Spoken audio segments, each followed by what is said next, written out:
Olá, pessoal. Boa tarde a todos. Tudo bem com vocês? Como vocês estão? Sejam muito bem-vindos a mais uma aula aqui no canal Contabilidade Facilitada. O meu nome é Thalita Kuroda, eu sou contadora, sou professora na Escola Contábil, sou sócia do escritório Contabilidade Facilitada Assessoria. Então, antes da gente começar, eu quero que vocês me contem aqui se está tudo bem com o áudio, com o vídeo, né? Para a gente ter aí uma aula muito boa, sem interrupções. Boa tarde, João.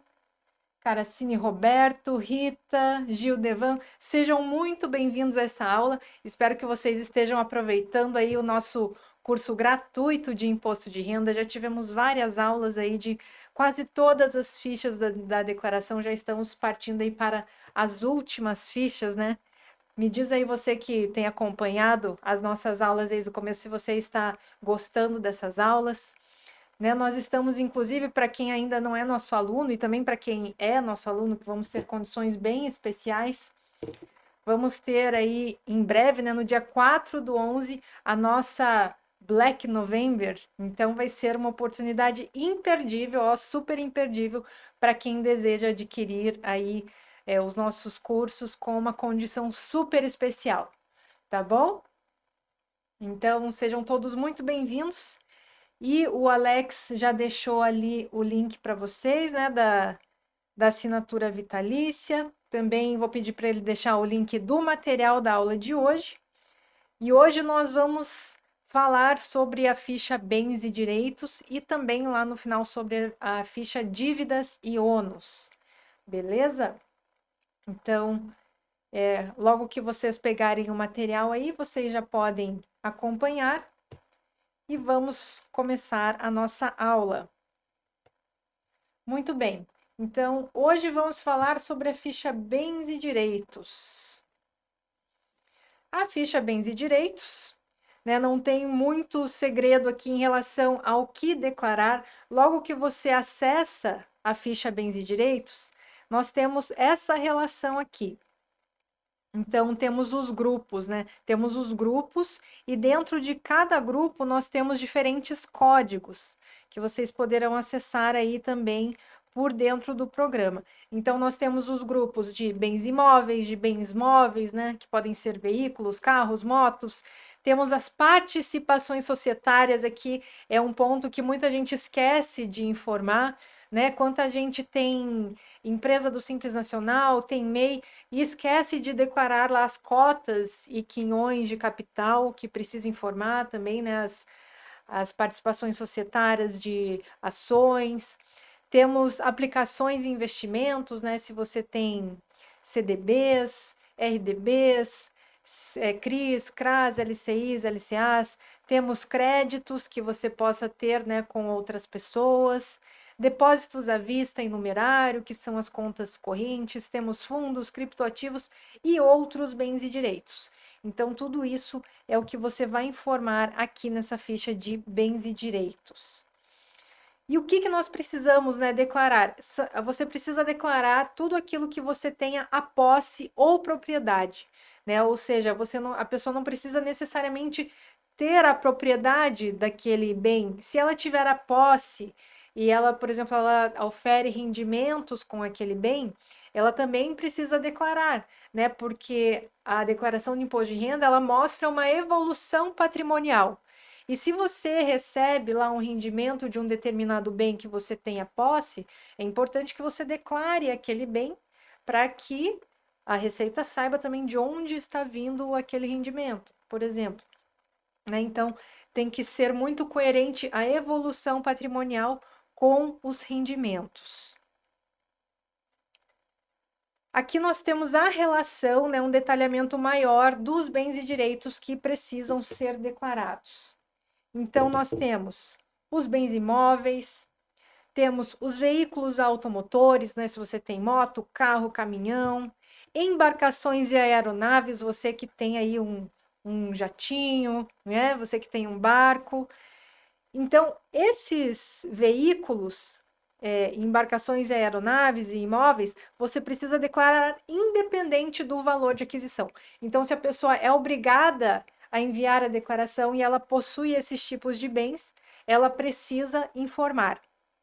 Já os outros bens móveis e outros direitos, precisa declarar se tiver o custo de aquisição de valor igual ou superior a R$ 5.000, né? Por exemplo, você comprou aí um super notebook, você vai editar vídeos, por exemplo, vai trabalhar com edição de vídeos. Se tiver valor maior que R$ 5.000, precisa informar lá na ficha de bens e direitos, né? Porque imagina se você compra um bem desse que tem um valor maior que R$ 5.000, aí você vende esse bem, um ou mais bens, isso vai causar uma evolução patrimonial, né? Vai ser um rendimento, né? Uma evolução financeira, um aumento dos seus recursos financeiros. A Receita precisa saber de onde veio esse dinheiro.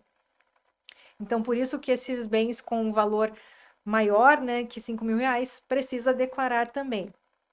Saldos de conta corrente bancária, poupança e demais aplicações, precisa informar se o valor for maior que R$ 140. No caso, né, será em 31/12/2024.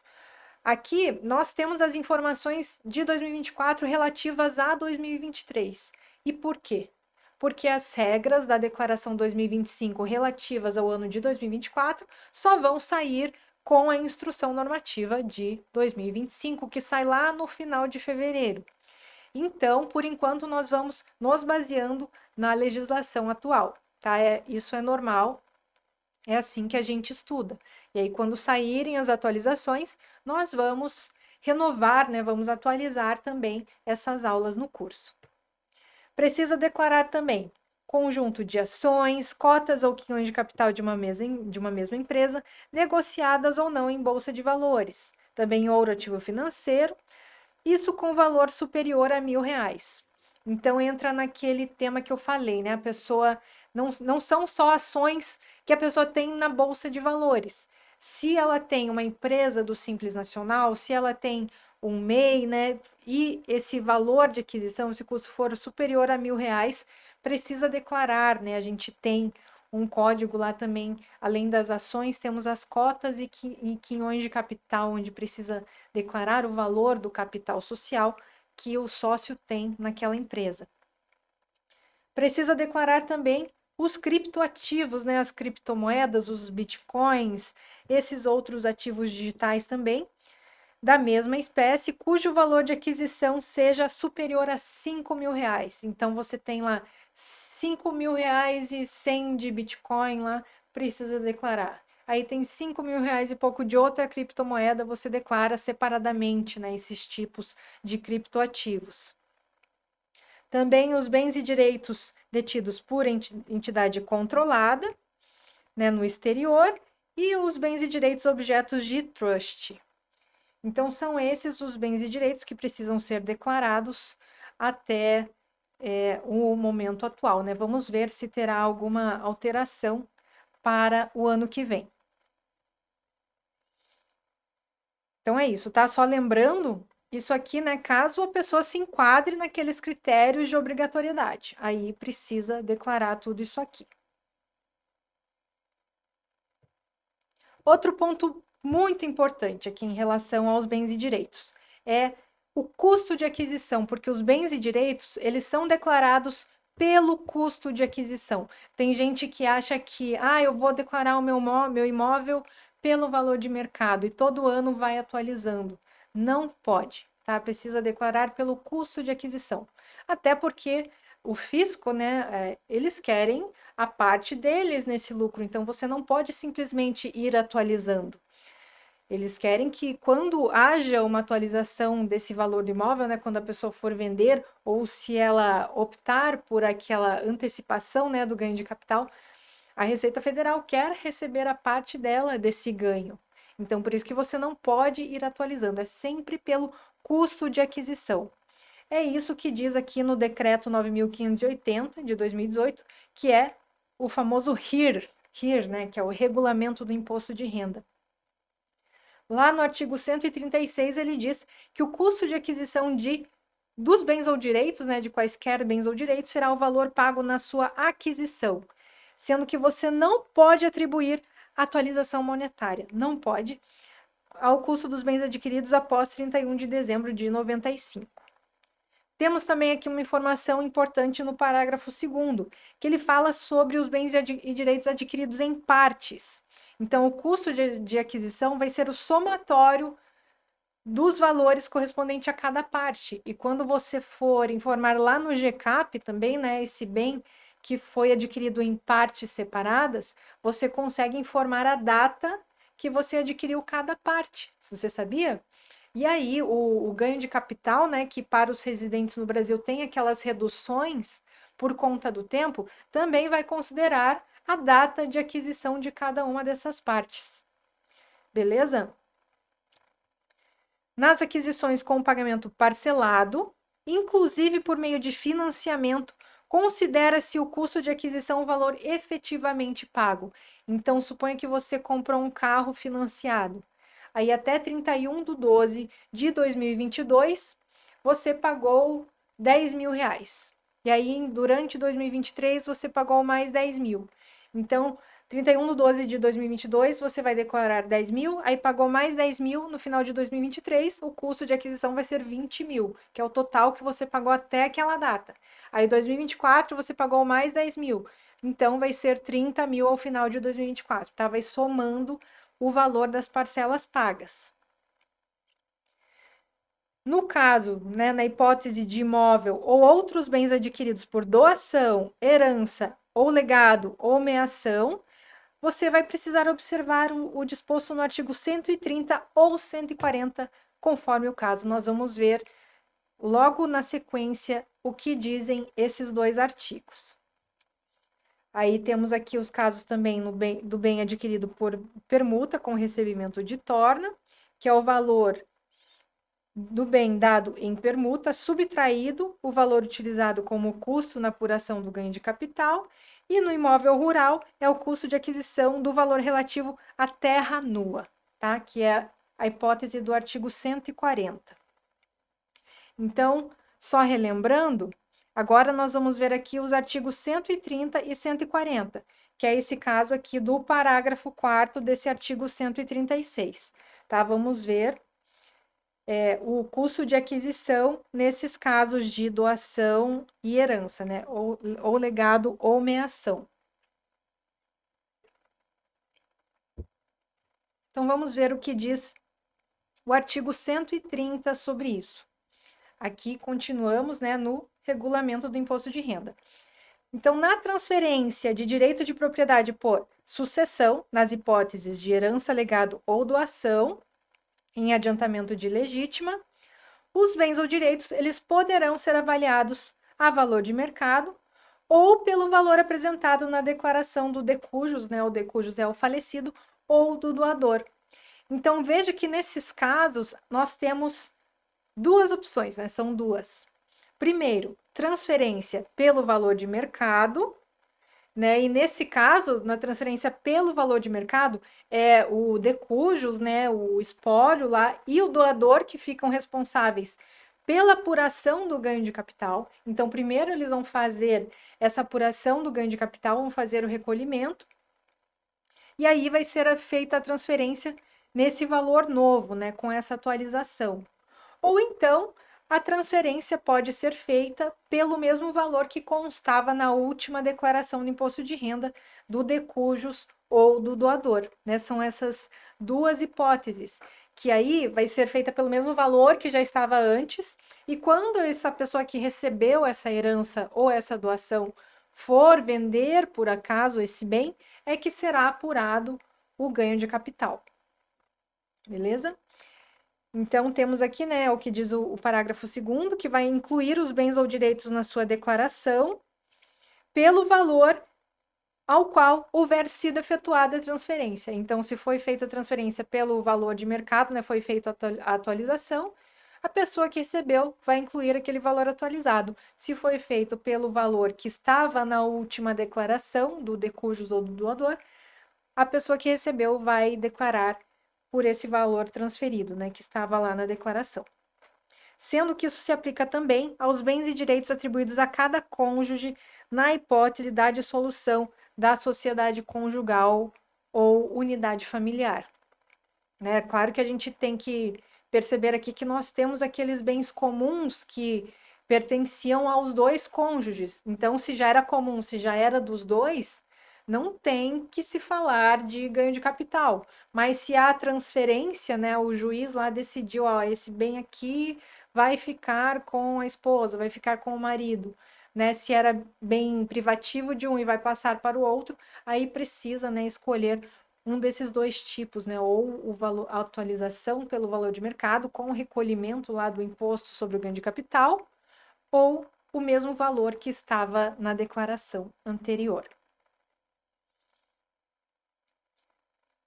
Então, agora, né, o artigo 140, que é quando existe ausência do valor pago, né? Isso aqui acontece muito. Então, vamos supor que a pessoa tem um bem que é muito antigo e ela não lembra o custo de aquisição, não sabe, não tem as comprovações. Então, veja que o fisco, né, a legislação, ela te traz uma série de critérios, uma série de formas de você apurar esse custo de aquisição. Primeiro, é o valor atribuído para efeito de pagamento do imposto de transmissão. A gente tem dois impostos, né, de transmissão, que é o ITBI, né, que é aquele imposto sobre transmissão de bens, né, intervivos, e tem, isso aqui é oneroso, tá? O ITBI é quando é uma transação onerosa, né, quando é venda. E temos o ITCMD, que é o imposto sobre transmissão, causa mortes e doação, que é em caso de falecimento ou doação, e esse aqui é não oneroso, né? Uma transmissão não onerosa, tá? Não é uma venda, é, no caso, a doação ou a herança.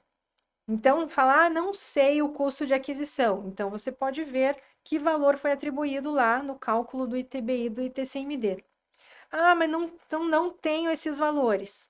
Você pode usar também o valor que tenha servido de base para o cálculo do imposto de importação. Na verdade, isso aqui já é uma outra hipótese, né? Uma hipótese de um bem que foi importado.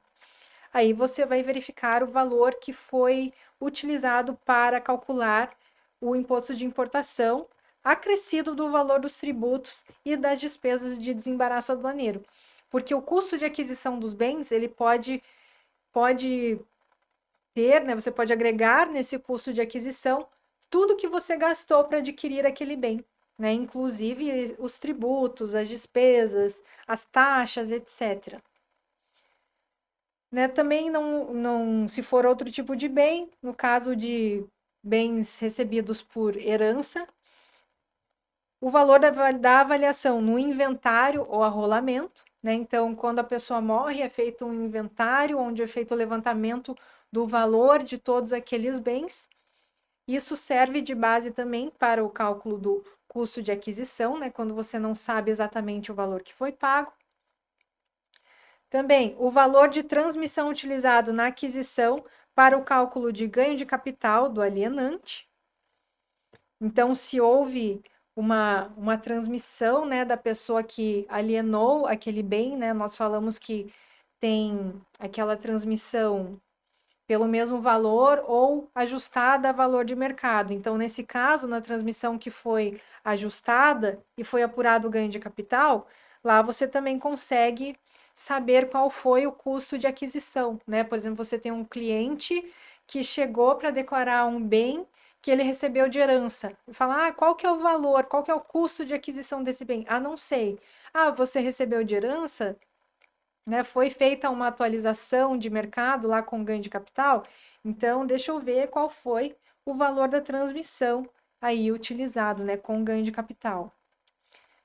Pode ser utilizado também como custo de aquisição o valor corrente na data de aquisição, né, o valor daquele bem na data lá que ele foi adquirido, ou se você não tiver nenhuma dessas comprovações, não souber nada dessas hipóteses anteriores, aí o custo de aquisição vai ser considerado zero, né? Por quê? Porque você não tem como determinar o custo de aquisição.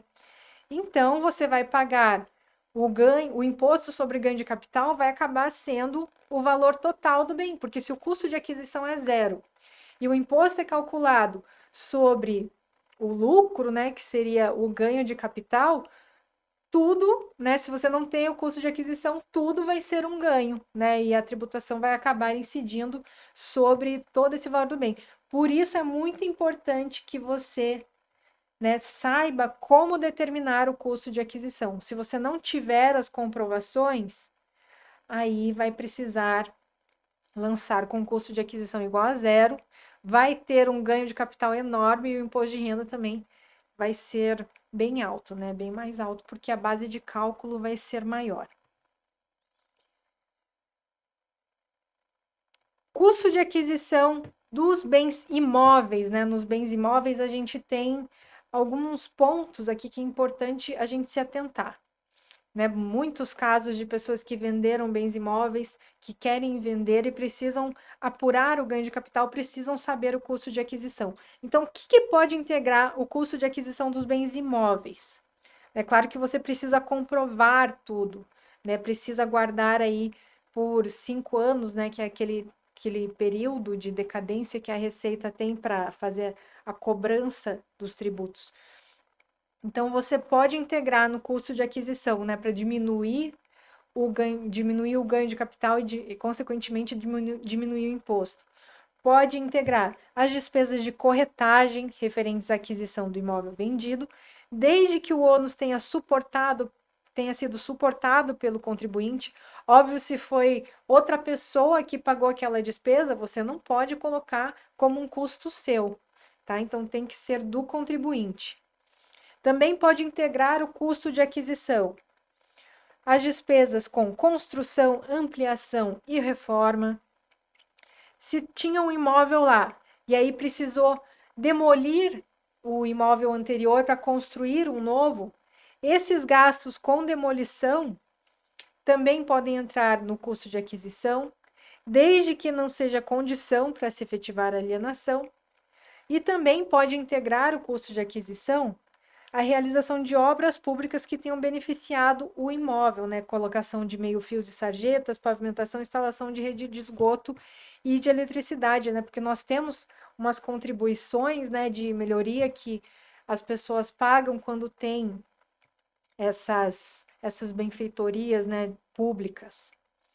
Também o valor do imposto de transmissão pago pelo alienante.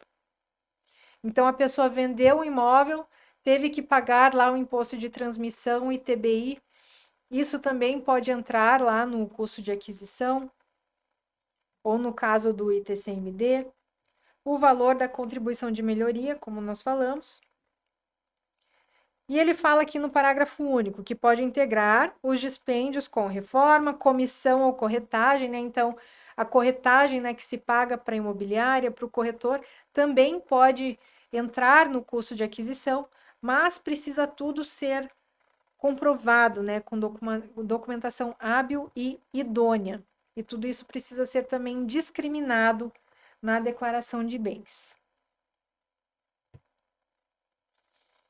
Sobre o custo de aquisição aqui dos títulos e valores mobiliários, né? Você tem ações em bolsa, por exemplo, você compra várias ações, né? Então, aqui o custo de aquisição vai ser a média ponderada dos custos unitários por espécie, né? Então, se você faz várias compras em diferentes datas, você precisa pegar e fazer a média ponderada para calcular o custo de aquisição. Lá na aula de investimentos, a gente mostra como fazer esses cálculos, tá? Tem até uma calculadora lá também que calcula essa média ponderada. Temos aqui também outras hipóteses, né, de aumento de capital por incorporação de lucros, e aí o custo vai ser igual à parcela do lucro ou da reserva capitalizados, que corresponder ao sócio ou acionista beneficiário.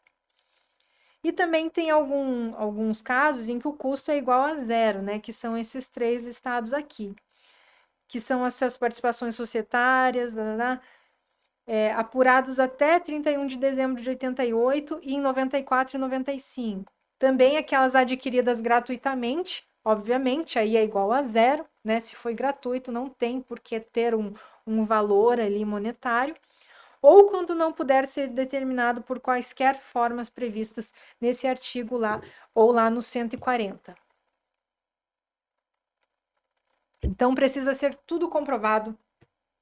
Se o seu cliente chegar para você, né, falar, eu tenho uma casa, fiz tais benfeitorias, ele vai falar, lança na declaração. Você tem que exigir todos os comprovantes, tá? Não lance nada sem comprovante, porque senão você corre o risco de ser responsabilizado depois por isso, né? A Receita vai falar, tá, você lançou aqui tudo isso que integra esse custo de aquisição, mas cadê os comprovantes? Falar, não tenho. Aí o cliente vai falar, foi o meu contador que lançou assim. E aí você não tem as comprovações. Então, tudo tem que ter comprovação. Fique muito atento a isso. Então, aqui na declaração do imposto de renda, a gente tem, né, uma série de grupos, e dentro de cada grupo, a gente tem uma série de códigos, certo? Vou aumentar um pouquinho aqui. E cada um desses códigos, né, que tem dentro de cada um desses grupos, você precisa saber se é obrigado a declarar aquele bem e o que você precisa colocar na descrição, né? E quais as informações que você precisa informar. Então, aqui no programa mesmo, aqui no canto inferior direito, vou sair da frente aqui para vocês verem. Bem no cantinho aqui, ó, tem um botão chamado Ajuda. E quando você clica nessa ajuda, vai abrir aqui o PDF. Aqui tem uma opção Fichas da Declaração, Ficha Bens e Direitos. Aí tem aqui, tabela de códigos de bens e direitos. Então, aqui tem todos esses códigos, tá? E eu já trouxe aqui bem organizadinho nos slides para vocês. E aí, quando sair o programa de 2025, né, pode ser que tenha alguma mudança nesses códigos, porque todo ano que tem alguma atualização, eles podem mudar também um código ou outro. Mas essa parte de obrigatoriedade de declarar e a discriminação não costuma mudar muito, tá? Então, acho que é uma boa base para a gente ter agora.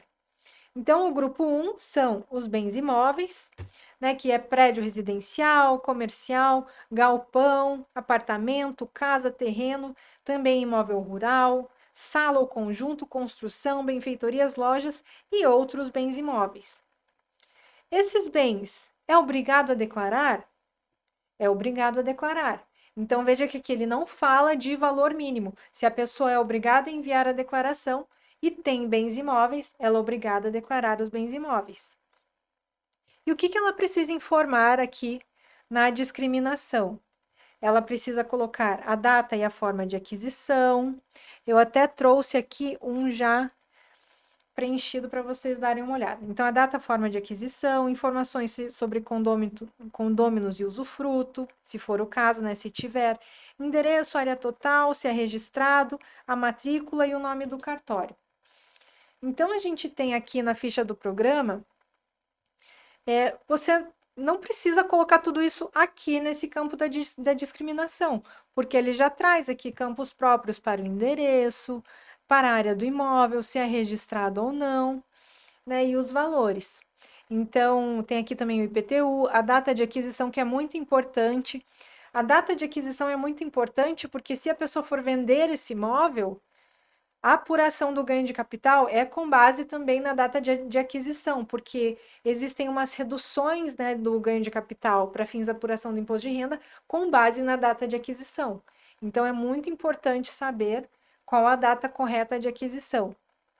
Então, todos esses campos que ele fala que você precisa incluir aqui na discriminação, não é nesse campo específico, porque você não vai precisar colocar o endereço aqui e aqui, a área aqui na discriminação e aqui também, né? Essas informações já estão aqui.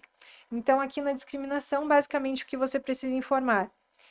É interessante, apartamento, tal, aí você coloca a data e a forma de aquisição, né? A data também tem aqui, mas aí você fala apartamento adquirido por financiamento, ou adquirido à vista. Aí você coloca também se tem condômino, se tem usufruto, né? Às vezes acontece, Opa, deixa eu me colocar aqui de novo que eu sumi. Às vezes um pai tem um imóvel e coloca no nome do filho, só que com usufruto para ele, né? Para o pai o pai ainda tem usufruto daquele imóvel. Então, ele vai declarar e vai colocar que existe esse usufruto. Tá? Então, isso aqui precisa ser informado. Próximo grupo, bens móveis, né? Então, a gente tem aqui os veículos, né? As motos, os carros, caminhão, aeronave e embarcação. Então, temos esses 3 códigos aqui dentro do grupo 2. E aqui também não tem aquele valor mínimo. Então, se você tem esses veículos, precisa informar, tá? Mesmo, eu comprei sei lá, uma motinho lá que me custou R$ 2.000. Tem que colocar, se for veículo automotor, é moto, é obrigado a declarar se você for obrigado a enviar a declaração. Nesses casos, né, você vai informar marca, modelo, ano de fabricação, placa, data e forma de aquisição, né, se foi financiamento, se foi à vista, consórcio, vai colocar também o Renavan. Aqui no caso da aeronave, né, não é Renavan, é registro de aeronave, é isso que muda. E no caso da embarcação, é o registro de embarcação. Certo?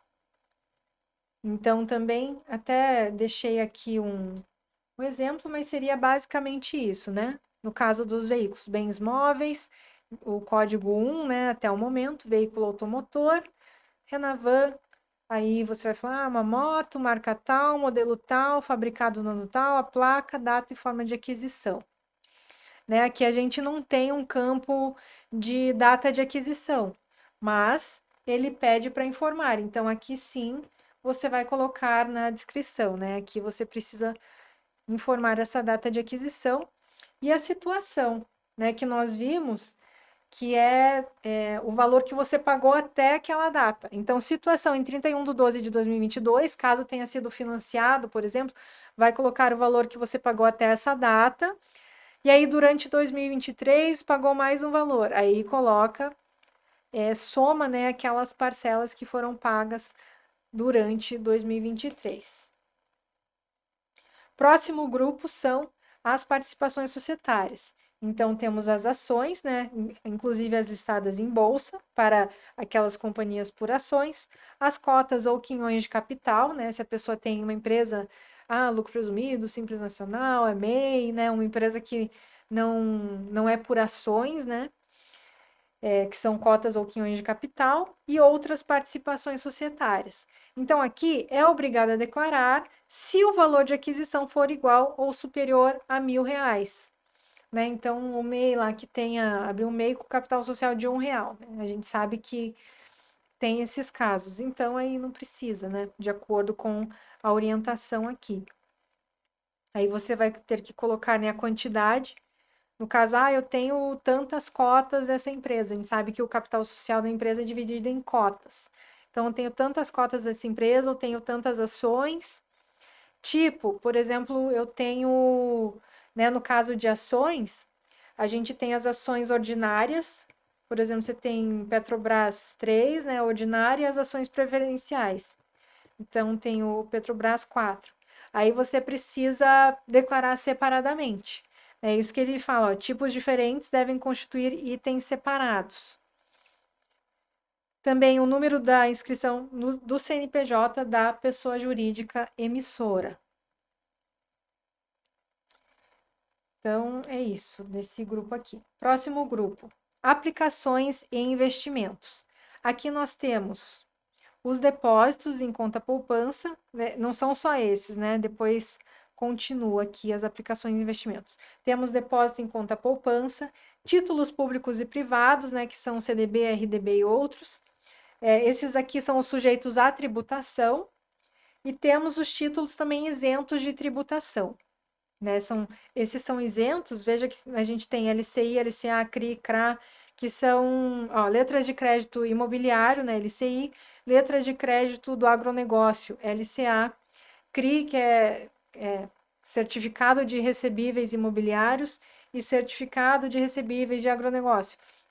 Então, veja que esses títulos são isentos, porque são áreas estratégicas da economia. Então, o governo dá esse incentivo, né, para que as pessoas invistam nesses tipos de investimentos. Já os outros, né, como o CDB, Tesouro Direto, são sujeitos à tributação. E essas aplicações é obrigado a declarar se o valor, né, na última data do ano for maior que R$ 140. Se for menor que isso, aí não é obrigado a informar. Tá? Precisa informar a instituição financeira. Se a conta for conjunta, também precisa informar os dados do cotitular, né, o CPF, o nome, o CNPJ da instituição financeira, também a agência e o número da conta. Tá? Aqui também no caso dos títulos também, aí você vai precisar colocar aqui instituição financeira ou outra, né? Se for outro tipo de instituição.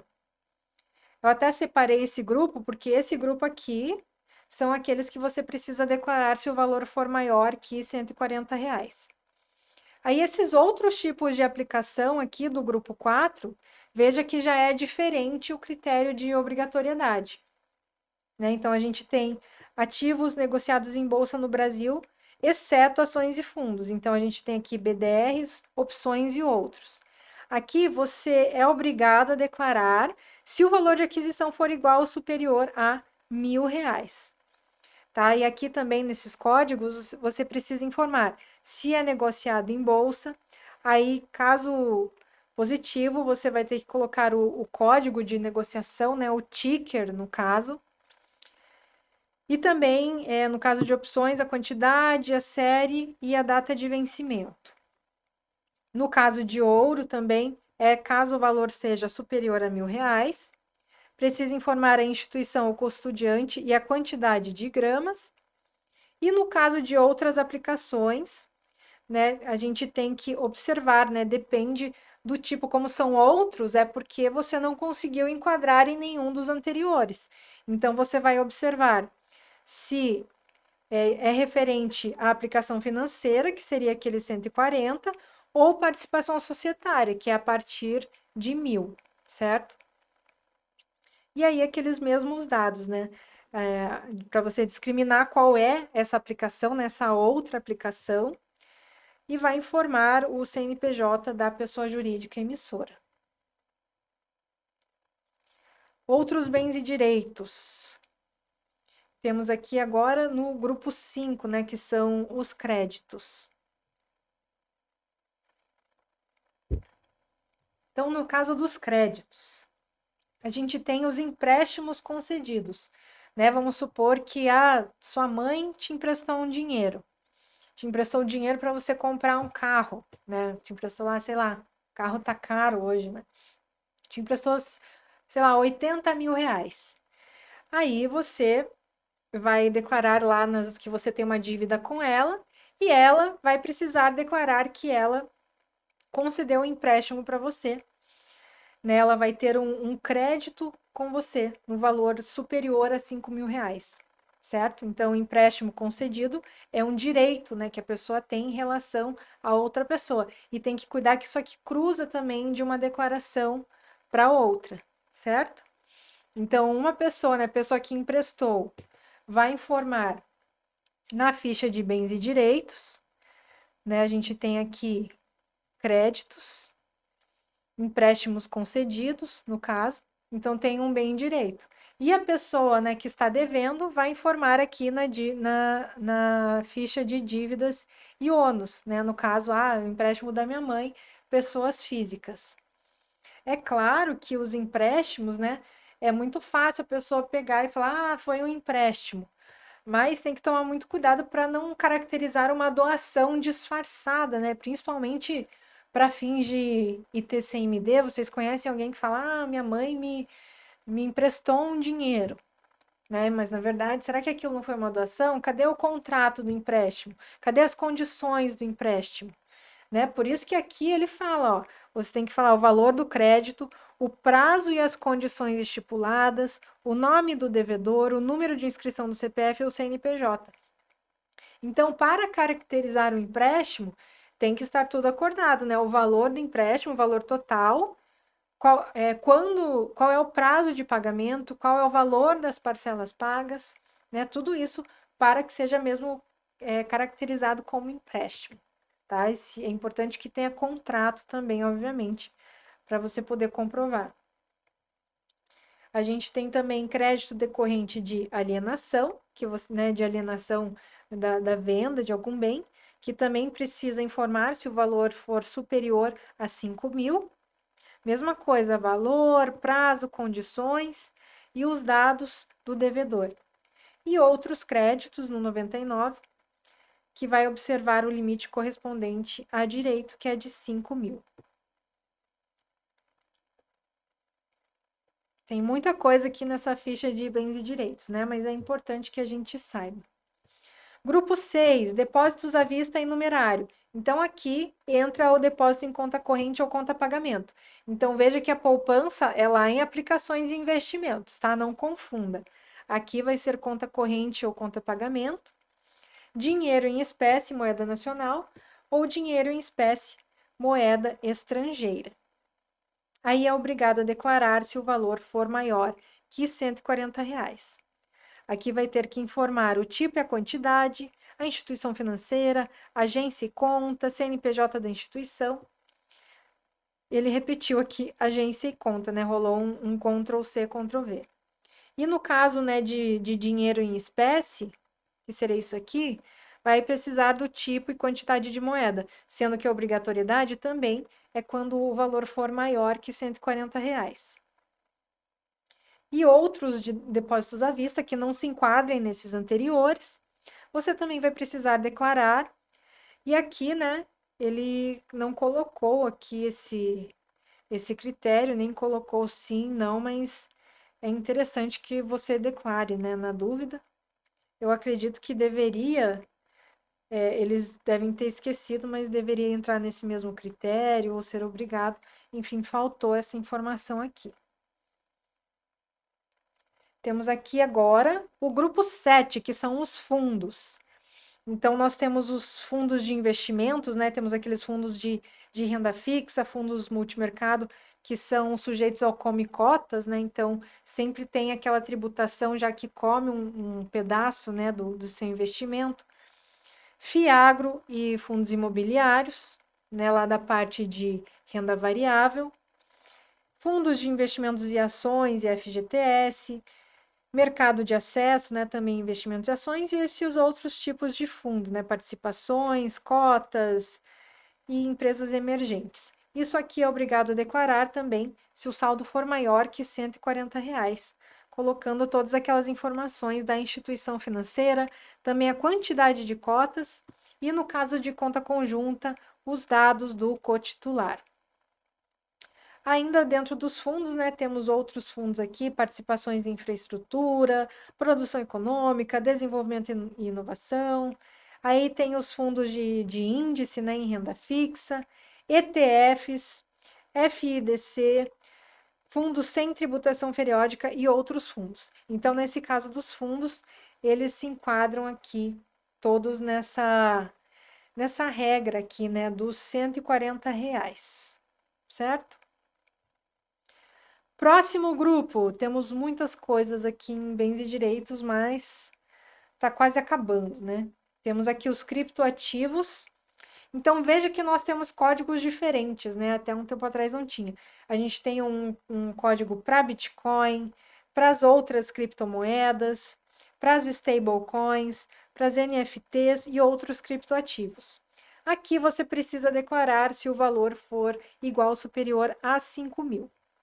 Aí vai precisar colocar, né, a empresa que está custodiado ou o modelo de carteira digital que a pessoa usa quando realizar custódia própria, né? Também tem isso da pessoa poder fazer a autocustódia dos seus criptoativos. E ele deixa também claro aqui que tipos diferentes de criptoativos precisam constituir itens separados.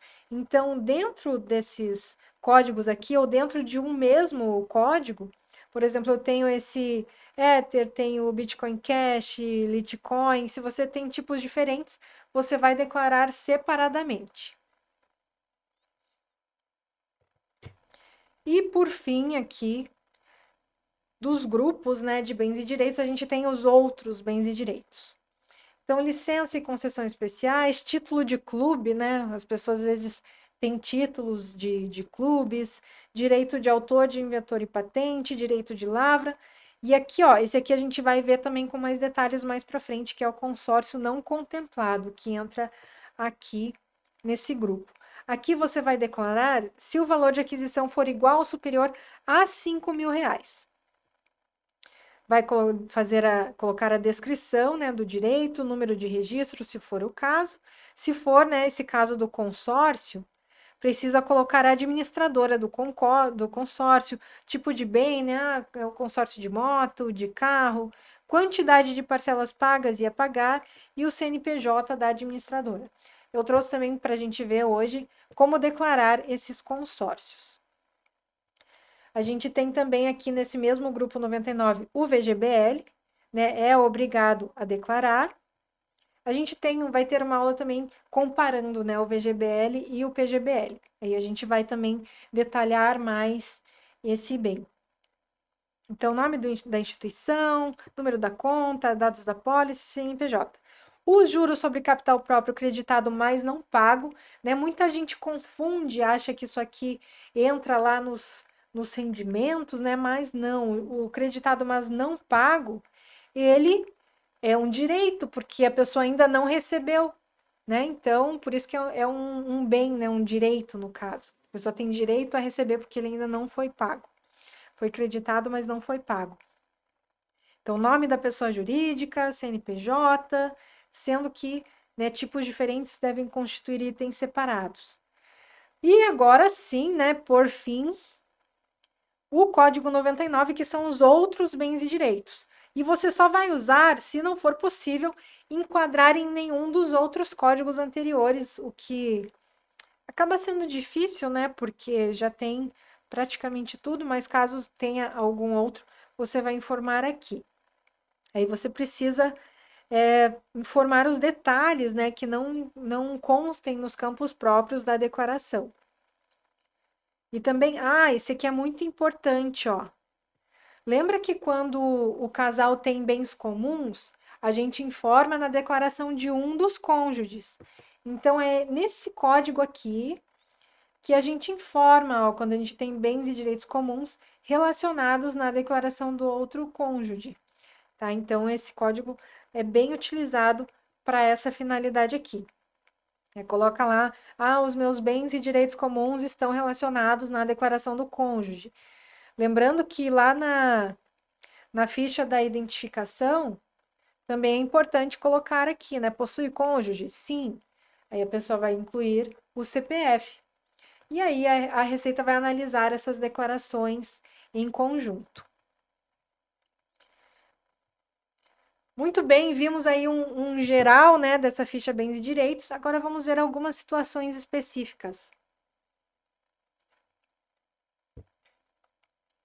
Como muita gente tem dúvida, eu trouxe aqui uma parte específica de como declarar consórcios.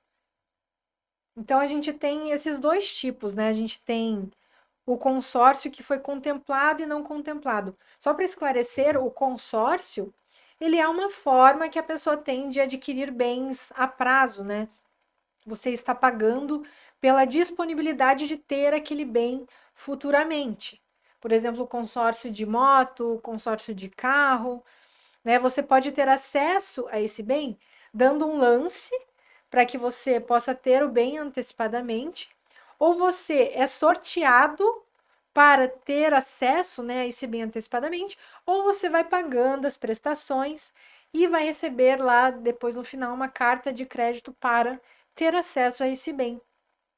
E esse consórcio não contemplado, né, o consórcio ele é declarado apenas na ficha de bens e direitos, tá? Você não declara o consórcio na ficha de dívidas e ônus. E aqui você só é obrigado a declarar se o valor de aquisição for maior que 5.000. Até trouxe aqui aquela tabela, ó, consórcio é obrigado se o valor de aquisição for igual ou superior a 5.000. Certo? E aí você vai colocar esses dados aqui, né? Nome da administradora, tipo do bem, né? É uma moto, é um carro, quantidade de parcelas pagas e quantidade de parcelas a pagar. né?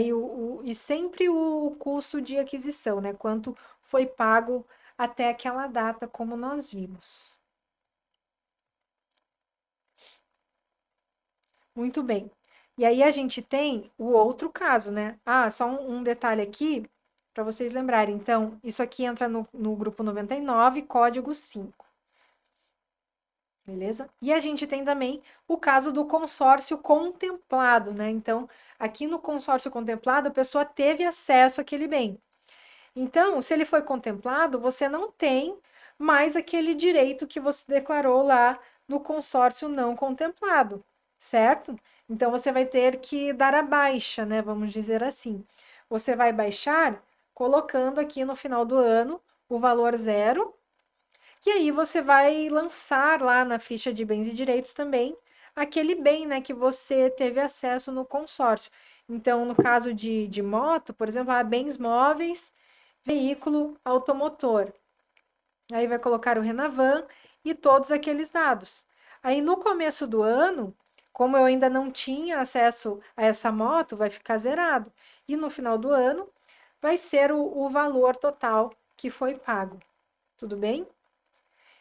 O consórcio, a gente viu que só precisa declarar acima de 5 mil, mas o veículo automotor, a gente viu que é obrigado a informar, tá? Então, precisa tomar esse cuidado. Como declarar veículos, né? Eu trouxe aqui também a parte porque as pessoas às vezes têm dúvidas. Então, é como a gente viu no caso da moto. Você vai escolher lá o grupo de bens móveis, o código de veículo automotor, né? Que seja o veículo que você estiver declarando, e vai informar a marca, o modelo, o ano de fabricação, a placa, data e forma de aquisição e o Renavan. Lembrando que a situação em 31/12 de cada ano são os valores pagos até aquela data, né? E lembrem que todos os veículos precisam ser declarados, caso a pessoa seja obrigada a enviar a declaração. Aqui não entra naquela regra dos 5 mil, né? Eu tenho uma moto de R$ 2.000, tem que declarar, tá? E a declaração é regime de caixa, né? Então, não se esqueça que mesmo se for financiado, né, sendo financiado, você declara os valores pagos naquele ano e no ano seguinte você vai somando as demais prestações. E uma coisa muito importante aqui também, no caso desses bens financiados, né? Quando um bem é dado em garantia, como no financiamento de casas, de automóveis, você não lança na ficha dívidas e ônus. Tá? Lá você vai ver que a gente vai lançar empréstimo bancário, empréstimo de pessoa física, mas não entram esses financiamentos que têm os bens em garantia. Tá? Eu deixei aqui também aquele mesmo detalhamento, né, os grupos, aqui para você lembrar que é obrigado a declarar, e as informações que tem que constar lá na declaração. Como declarar imóveis, né? Isso aqui também é muito importante. Então, a gente tem esse código específico dos bens imóveis, onde nós temos aí vários tipos de bens imóveis. Eu trouxe aqui também aquela relação, né, do custo de aquisição de bens e direitos, né? Não vou rever aqui porque nós vemos lá na parte geral da ficha bens e direitos, mas eu deixei aqui no material caso você precise consultar novamente. Tá? Então, aqui nessa lista do artigo 137, tem tudo que pode entrar no custo de aquisição de bens imóveis. A questão aqui da obrigatoriedade que eu achei importante também trazer para vocês. Né? Que o simples fato de você ter o imóvel não é o que obriga a fazer a declaração, a não ser que o imóvel tenha o custo de aquisição com valor superior a 800 mil. Porque o fato da pessoa ter a posse ou propriedade de bens ou direitos no valor total superior a 800 mil faz com que ela seja obrigada a enviar a declaração. Conseguiu entender? Né? Então, a gente usa o custo de aquisição, lembrando que saiu, né, recentemente a questão da pessoa poder atualizar, né, a valor de mercado, né, fazendo aquela antecipação do recolhimento do imposto de renda sobre ganho de capital com uma alíquota reduzida, né? Ao invés de pagar 15% lá na frente, ela vai pagar 4% agora. Tá? Então, mas a regra é que é o custo de aquisição, tá? A não ser que a pessoa faça essa atualização a valor de mercado, aí vai ter um novo valor. Então, trouxe aqui novamente, né, para se você precisar consultar com base nessa parte do material, né, os bens, aqui a obrigatoriedade de declarar e o que você deve informar na discriminação. Uma coisa que eu quis trazer aqui para vocês que é bem interessante, né, a questão das benfeitorias. Vou até abrir aqui no programa para vocês verem que existe um código chamado de benfeitoria. Mas aí as pessoas falam assim, ué, mas a benfeitoria, ela não tinha que ser adicionada, né, ao valor do imóvel, mas então por que que tem esse código 17 aqui de benfeitorias? E é por esses motivos aqui, porque até 1988, os imóveis adquiridos até 1988, eles têm um tratamento em relação às benfeitorias. E os adquiridos após, né, 1988, têm outro tratamento. Então, a casa lá dos pais ou dos avós que tenham benfeitorias, essas benfeitorias, elas vão ser incluídas no grupo 1 bens imóveis, naquele código 17 benfeitorias. Aí, no campo de discriminação, você vai informar os dados a que se referem às benfeitorias. Nos demais campos específicos, você vai também informar os dados lá do imóvel. Aí você não vai preencher o valor do ano anterior, né? Porque aqui a gente não está agregando ao valor do imóvel como nesses bens aqui. E no final do ano, você vai informar o total dos pagamentos efetuados com essas benfeitorias. E para os imóveis adquiridos após 1988, aí sim você vai adicionando ao valor do imóvel. Aí na discriminação, você vai informar o custo dessas benfeitorias, vai preencher os demais campos específicos normalmente, né, com os dados do imóvel. E aí, aqui nos campos do valor, né, você vai colocar 31/12 de 2022 ou 2023, né, quando for da próxima declaração, o valor do ano anterior. E aí, no final do ano calendário, você vai adicionar o valor dessas benfeitorias ao valor do imóvel. Tá? Então, toma cuidado, às vezes você pega a declaração, né, de uma pessoa mais idosa que tem um imóvel adquirido, né, antes dessa data. Aí, as benfeitorias têm esse tratamento diferente. Tudo bem? Então, sobre a parte de bens e direitos era isso. E nós vamos continuar aqui agora com a ficha dívidas e ônus. Tá? Essa ficha é bem rápida, eu sei que já está finalizando aqui o nosso tempo, mas aqui é bem rapidinho. Então, ficha, dívidas e ônus. Né? Aqui nessa ficha, nós temos esses códigos aqui, já trouxe aqui para ficar mais ampliado para vocês, mas ela fica logo aqui abaixo da ficha de bens e direitos. Tá? Então, aqui, ó, dívidas e ônus reais. E aqui nós temos os seguintes códigos. Temos aqui estabelecimento bancário, sociedade de crédito, financiamento, pessoas jurídicas, pessoas físicas, exterior e outras dívidas e ônus. Então, na descrição, você vai precisar incluir a natureza da dívida, o nome do credor, o CPF CNPJ e informar que se é do titular ou do dependente. Porque diferente das outras fichas, né, aqui a gente não tem para você selecionar, né, titular ou dependente. Então, você vai precisar informar aqui na descrição, tá? Isso aqui está também lá na ajuda do programa, tá? Vocês podem verificar lá depois. E aqui você não inclui as dívidas de valor igual ou menor a 5.000, também não inclui os financiamentos com bem em garantia, no caso dos financiamentos imobiliários, né, de carro, de moto, essas coisas. Também não inclui os bens adquiridos em consórcio. Lembra que eu falei que consórcio é só lá na ficha bens e direitos.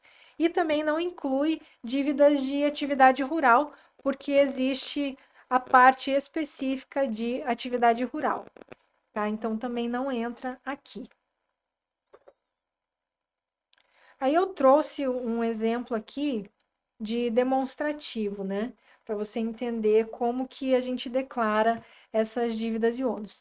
Então, vai vir um informe parecido com esse. Aí vai ter, né, o valor da dívida, vai ter o saldo devedor em 31/12. Aí veja que a gente tem, ó, prestações pagas. As prestações, elas são as somas de amortização com juros, né? Se você já estudou em algum momento matemática financeira, você sabe que prestação é a amortização mais juros.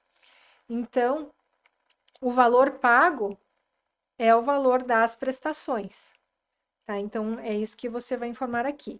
Então, você vai ter, né, a situação, o valor da dívida naquela data, o saldo devedor, né, que vai ser a situação lá em 31/12, e o valor pago naquele ano, que é o valor das prestações, tá? Porque o valor dos juros e da amortização já está incluído aqui. E aí você precisa colocar esses itens, né, na descrição. Por exemplo, estabelecimento bancário, você fez um empréstimo no banco, né? Vai falar, esse empréstimo é consignado no banco tal, vai informar o CNPJ e vai informar que a dívida é referente ao titular ou ao dependente, se for o caso. Então, sobre a ficha de dívidas e ônus, também é basicamente isso que você precisa saber. Então é isso, espero que vocês tenham gostado dessa aula, que tenha sido muito útil. Tudo bem? Então eu vou dar uma olhadinha aqui no chat para ver se vocês têm alguma dúvida que eu consiga ajudá-los. Vou colocar aqui nessa tela maior, porque a vista já não ajuda muito. Só um segundinho. Deixa eu achar vocês aqui. Beleza.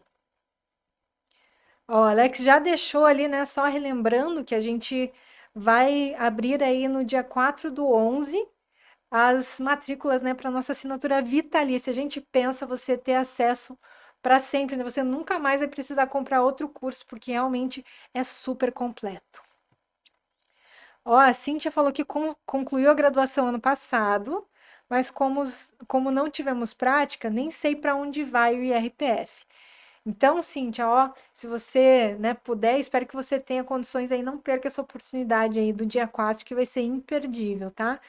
Lá a gente vai ter o curso completo de imposto de renda. Vai ter todo esse curso gratuito que a gente tem aqui e mais outras aulas que vão compor o nosso curso de imposto de renda, que a gente atualiza sempre para deixar sempre uma ótima base para você poder atender os seus clientes. Rodrigo, fui aluno e estou à espera da assinatura vitalícia. Será muito bem-vindo. Tenho certeza que você vai adorar. Né? Uma oportunidade incrível. Eu acho, olha, duvido que isso se repita. Isso aí é difícil, hein? Não vai se repetir com certeza. Ó, reformei meu apartamento e quero saber em quanto posso atualizar o valor. Ó, José, você precisa ver quanto você gastou com essas reformas. Aí você tem todas as comprovações, tudo que você gastou, todos os documentos fiscais, você soma esses valores que você gastou e aí você agrega, né? Você soma ao valor de aquisição do seu apartamento, tá? Então, o valor que você pode atualizar é o valor que você gastou com a reforma. O que mais? Já faço algumas declarações mais simples, já faço a minha há 3 anos. As mais complexas ainda tenho dificuldade. Ó, lá no curso de imposto de renda você vai conseguir fazer qualquer declaração que você precisar, tá? A gente tem aula sobre declaração de investimentos, tem um módulo específico também de atividade rural, né? Tem todas as situações de imposto de renda para MEI, Uber, como declarar FIES, GCAP. Então, você não precisa ter medo, tá? Lá tá bem completinho. O que mais? A gente vai ter também, né, a aula lá de investimentos, renda variável. Nós vamos ter também uma aula exclusiva sobre PGBL e VGBL, também tem uma aula só sobre isso. As nossas aulas ficam disponíveis lá na área do aluno, tá? Elas não ficam aqui no YouTube. Essa documentação referente a benfeitorias não é do proprietário? O contador pode guardar digitalizado em PDF? Ó, o proprietário do apartamento, se ele arcou com os custos da benfeitoria, aí ele pode agregar no valor do imóvel. Aí, se foi a pessoa que está alugando, que pagou por essas benfeitorias, aí tem que ver se isso entra na negociação. Às vezes o proprietário ele te dá um desconto no aluguel, né? Nesse caso, eu entendo que ele estaria arcando com esses custos da benfeitoria. Né? Agora, se ele não paga, se o inquilino vai lá e paga as benfeitorias, o proprietário não tem nenhum ônus com isso, aí já não sei, porque ele não vai ter a comprovação, né? A não ser que o imposto de renda é por regime de caixa. Então, a pessoa precisa ter desembolsado aquele valor para ela poder incluir aquilo no custo de aquisição, entendo dessa maneira. Né?